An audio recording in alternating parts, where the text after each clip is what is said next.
आज के इस कार्यक्रम में उपस्थित ऑल इंडिया बुद्धिस्ट फोरम के महासचिव माननीय आकाश लामा जी, पूज्य भदंत डॉक्टर चंद्रकीर्ति जी, नागपुर से पधारे माननीय शंकर राव ढेंगरे जी, राष्ट्रीय महासचिव the Buddhist society of India, हमारे ज्ञान मित्र चिरणकर जी जो मुंबई से यहाँ पर आए हैं, जो हमारे राष्ट्रीय उपाध्यक्ष हैं, समता सैनिक दल के राष्ट्रीय संगठक माननीय सुनील सारीपुत्र जी,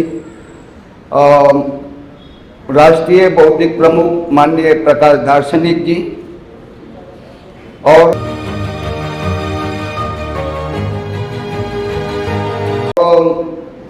सिद्धार्थ बुद्ध विहार यहाँ पर ये आयोजन हो रहा है, उनके अध्यक्ष माननीय इंजीनियर वीपी सिंह जी, माननीय आरएल आनंद जी जो महासचिव, एसपी सिंह जी उपाध्यक्ष, आरके प्रथम कोषाध्यक्ष जी और उनकी समस्त कार्यकारिणी एवं बौद्ध उपासक उपासिकाएं, आप सभी को मेरा नमो बुद्धाय जय भीम।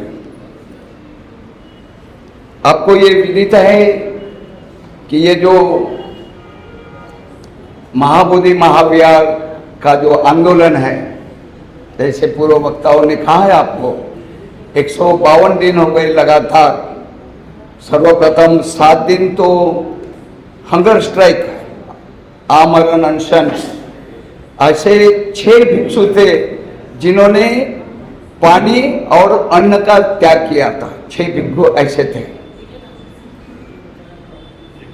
बिहार शासन ने जबरदस्ती उनको हटाकर एक अपने गया के हॉस्पिटल के सामने वहां पर ले जाकर वो धरना खत्म करने के प्रयास से था कि धरना नहीं होना चाहिए, लेकिन वहां पर भी हमारे भिक्षु संघ ने और आकाश लामा जी ने वहां पर भी उन्होंने धरना वो हॉस्पिटल के प्रांगण में ही शुरू किया। अंत में जो 2 मुहान जो अपन बुद्ध गया का है, वहां पर धरना आंदोलन चालू रहा। 13-14 मई तक बड़े शांतिपूर्ण आंदोलन चालू था, लेकिन जैसा पूर्व वक्ताओं ने कहा कि हमारे बीच के ही कुछ लोग, ऐसी जो घटनाएं हुई तो वो आंदोलन का स्तर बदलना पड़ा। यानी शासन प्रशासन तो चाहता था कि ये आंदोलन समाप्त हो, लेकिन आज 152 दिन हुए यह आंदोलन चालू है। और जैसे पूर्व में कहा कि अनागारिक धम्मपाल जी ने 1891 में ये शुरुआत की थी, 1992 में हमारे भदंत सुरेश ससाई जी ने शुरुआत की थी, लेकिन उस समय में ये सोशल मीडिया नहीं था हमारे बीच में। लेकिन पिछले 3 वर्ष से जो आकाश लामा जी ने इसकी शुरुआत की ऑल इंडिया बुद्धिस्ट फोरम के माध्यम से, और हम लोग यानी लगभग यानी भूल ही गए थे कि महाबोधि महाविहार मुक्त करना है और बीटी एक्ट 1949 क्या है हमको पता ही नहीं था। लेकिन कम से कम इस आंदोलन से घर घर में आपको सबको पता है हो गया है कि 1949 का जो एक्ट है जो बिहार गवर्नमेंट ने बनाया है वो हमारे लिए कितना अन्यायपूर्ण है, जिसकी वजह से भाई जो हमारा बौद्धों का, हमारे भारतीय बौद्धों का नहीं पूरे विश्व के बौद्धों का जो आस्था स्थान है, उसका नियंत्रण बौद्धों नहीं होना चाहिए, बौद्ध ही करना चाहिए, चाहे भिक्षु हो या उपासक हो। लेकिन हो क्या रहा है, दूसरे धर्म के लोग उसमें ये कर रहे हैं। और वहां पर अभी बुद्ध जयंती को आपने देखा होगा जो कर्मकांड किया राज्यपाल को लेकर, तो हमारे बौद्ध समाज में बहुत बड़ा, भारत में नहीं पूरे संसार में बहुत बड़ा रोष है उसके प्रति। तो हम चाहते, और जो 2012 में जो सुरेश ससाई जी ने रीट पिटीशन डाली थी, और अभी भी मालूम है कि हमने भी बुद्धिस्ट सोसाइटी की ओर से 2018 में इंटरवेंशन एप्लीकेशन डाली हुई। 7-8 और एप्लीकेशन डाली है, हमारे आकाश लामा जी ने डाली है, जो हमारे जोंगड़े साहब है एडवोकेट जो सुप्रीम कोर्ट में इन्होंने इंटरवेंशन एप्लीकेशन डाली है। तो इसका परिणाम ये हुआ कि 16 मई को पहली बार, यानी 2012 से पहली बार 16 मई को उसकी सुनवाई हुई पहली बार, और उसी के तहत 29 जुलाई को लगातार कंटिन्यू ये सुनवाई होने वाली है। जिस तरह हम मानते हैं कि जो अयोध्या जो हिंदुओं के कब्जे में दिया, किस लिए? आस्था का प्रकरण, आस्था के रूप में। लेकिन हमारी आस्था तो वो तो भारत की होंगी, राम तो उनके एक क्या बोलते भारत में मानते होंगे, लेकिन हमारे तथागत गौतम बुद्ध को भारत में नहीं पूरे विश्व में माने जाते हैं। तो हमारी आस्था तो है ही, लेकिन उनके साथ साथ पुरातात्विक और ऐतिहासिक एविडेंस भी है।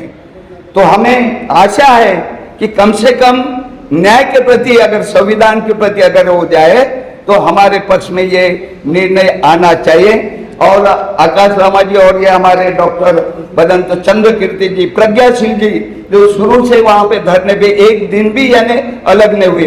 पहली बार 1 तारीख से आकाश लामा जी वहां से निकले हुए और जगह जगह कर्नाटक, तेलंगाना, मध्य प्रदेश, उत्तर प्रदेश और छत्तीसगढ़, अभी पुणे से आ जाए, कल हम परसों हम लेह लद्दाख जा रहे हैं, जगह जगह इसका प्रचार प्रसार कर रहे हैं। तो मेरे आप सभी से, बौद्ध उपासक उपासिकाएं से एक नम्र निवेदन है कि इस आंदोलन को यानी आप साथ दें, तन मन धन से। आपको मालूम है कुछ जो हमारे बीच के जो ताकत है उसको समाप्त करने का प्रयास करते हैं, लेकिन जो बौद्ध समाज है सब यानी आकाश लामा जी, चंद्र कीर्ति भंते जी सभी भिक्षु संघ के साथ है। और मैं समझता हूँ कि ये निर्णय भी हमारे पक्ष में आए, यही आशय के साथ आप सभी ने ये बहुत अच्छा यहाँ पर कार्यक्रम आयोजित किया।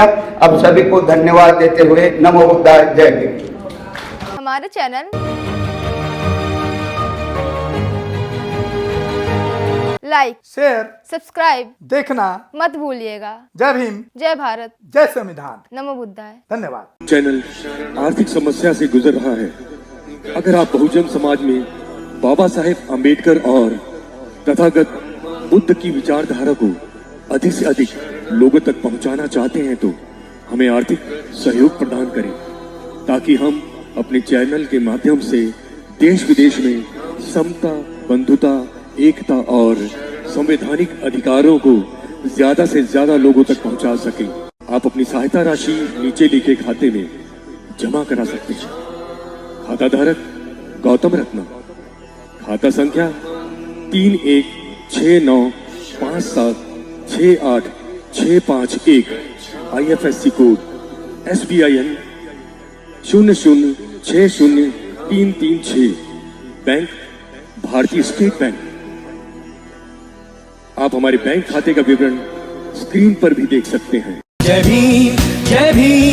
मैं गौतम रत्ना, गौतम फिल्म्स प्रोडक्शन में आपका स्वागत करता हूं। आप हमारे प्रोडक्शन हाउस के अंदर अपना कैरियर बना सकते हैं as a film director, as a producer and actor and actress and editor and cinematographer also. अगर आपको फिल्म से रिलेटेड कुछ भी प्रोजेक्ट आपको बनवाना है तो हमारे पास में पूरा सेटअप है, जिसमें फिल्म कैमरा है, शूटिंग लाइट्स है और एडिटिंग है। सारा A to Z एक ही जगह पर आपको हमारे यहाँ पर मिल जाएगा। तो दोस्तों आप हमें कांटेक्ट कर सकते हैं हमारे नंबर्स पर 9810085714